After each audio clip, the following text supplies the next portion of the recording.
'93 is when Novell got in trouble. How'd that happen? So Novell is a Utah company. Yeah, yeah, sort of Mormon company. And Were you physically based there? I would travel to Utah 3 days a week. I never left here. But Novell had a very strong presence in the valley because of Epsilon and another acquisition they had done. You know, so maybe 40% of the employees were here in the valley, 60% were in Utah. But it was right out of Provo, Utah. And Novell had a jet. I would go on Monday morning, come back on Wednesday evening, spend Thursday here, and go back on Friday morning, and come back on Friday night. So I spent 3 days a week there. So we acquired units from AT&T, after the merger. NetWare was file server. I said, let's do acquire units, and made that as a operating system for all these Intel-based machines. And we will have a application server and the file server. And Microsoft is desktop, and Microsoft wants to get into the back end with the NT. But we have this very reliable operating system. So we went and acquired the units from AT&T, but turned out the NetWare guys hated Unix. They had always seen Unix as their enemy. And especially Unix, which came out of New Jersey, and he's been run out of California. And I am running Novell, and they say I'm favoring Unix over NetWare. And so Ray started to say, hey, I need to put somebody from Novell, from Utah, and so this big Utah, California, stuff happened, and they put this guy in charge of NetWare, Unix, and eventually, it made him a part of the office of the president, and they just won't accept Unix as owned by Novell, even though we owned it. And that Unix NetWare fight started to tilt, and so I finally had to leave. You left because you lost a technical battle? No, I lost because it became very painful to stay. We are doing well in the marketplace. We are at the top of the world, and we are fighting these nonsense battles inside. I kept telling we own Unix. What do you mean Unix is the enemy? It's our own stuff. What is based in New Jersey, and what difference does that make? And we set up a Unix development center in Utah also, but that wasn't enough for them. And Ray became sort of Ray would tell me, I got to take care of Utah people. I said, Ray, we are a public company. You need to take care of your shareholders. He said, no, I need to take care of Utah people. And eventually it became nonsense, and so we weren't talking business anymore. And so I started, I'm putting in the time and energy. It's not fun anymore. So, I don't think they would have ever fired me, but I was at the board, and the rest of the board loved me, and the Wall Street loved me. By that time, I was very popular on Wall Street. But it wasn't fun anymore. So you lost that love of it, and there was this conflict internally. How did that process end for you? You want to spend energy, fighting the battles out there. You don't want to spend energy fighting the battles inside, especially the battles inside which were nonsense battles, right? We tried to split the company into two divisions, Unix division and NetWare division, but that wasn't enough, and it became Utah, California, Eventually, my sense was that this thing was decided by the Mormon Church. Mormon Church had decided that, if you remember, Novell bought the WordPerfect also.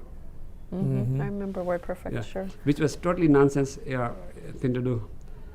So the church, in my opinion, had decided that Microsoft was the enemy of the church. Novell's future was software, and they had to defeat Microsoft. And And I would say, no, Microsoft is a partner. They do the desktops, we do the servers, and customers love our solutions. No, Microsoft is evil. No more evil than anybody else, right? And so they decided to acquire the WordPerfect to get into desktop business, and then they acquired the DRDOS, DRI, right? Digital Research, to get the DOS into the company. So we don't want to be DOS, WordPerfect, and they acquired the Quattro Pro from Philippe Tran, right here, what was it?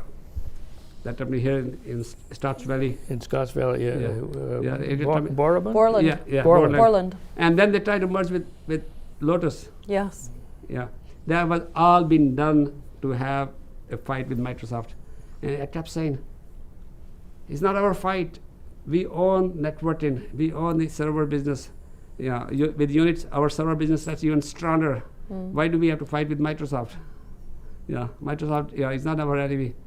But so all this nonsense became very, very painful.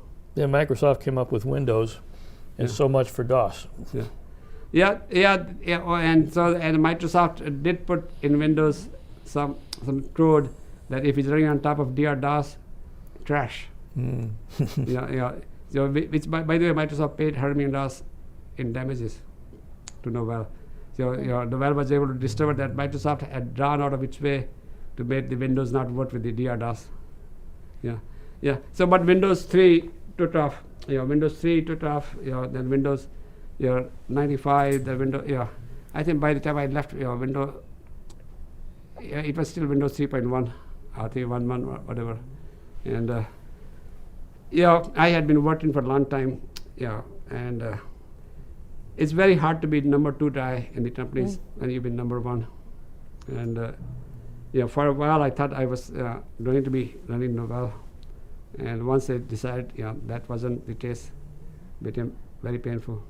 So ultimately you got into the internal strife, and that kind of soured you. Was there push or pull to get to do something differently?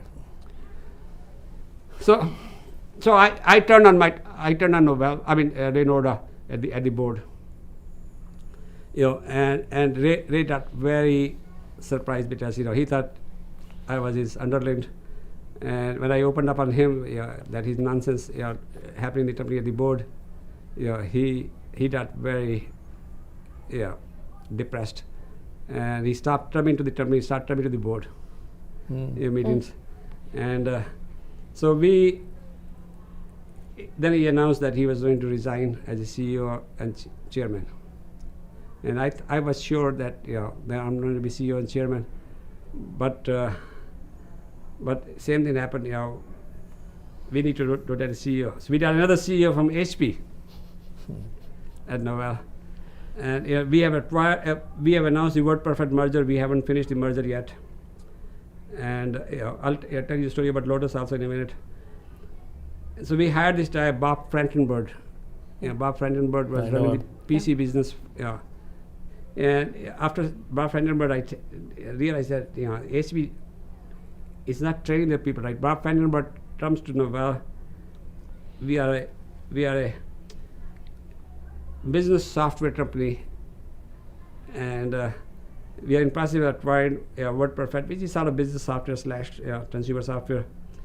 And so I say at the first board meeting that maybe we should cancel the merger with WordPerfect. Let Bob Frankenberg come on board, let him get in the saddle, let him decide the strategy, and then we do something. Why do we want to saddle him with this merger? And Bob looked at him and says, the only reason he's coming to Novell is because of WordPerfect merger. He won't accept. I said, oh shit. So I knew that I had started on the wrong foot with him. And so after that one, he comes on board and he spends 99% of his time at WordPerfect.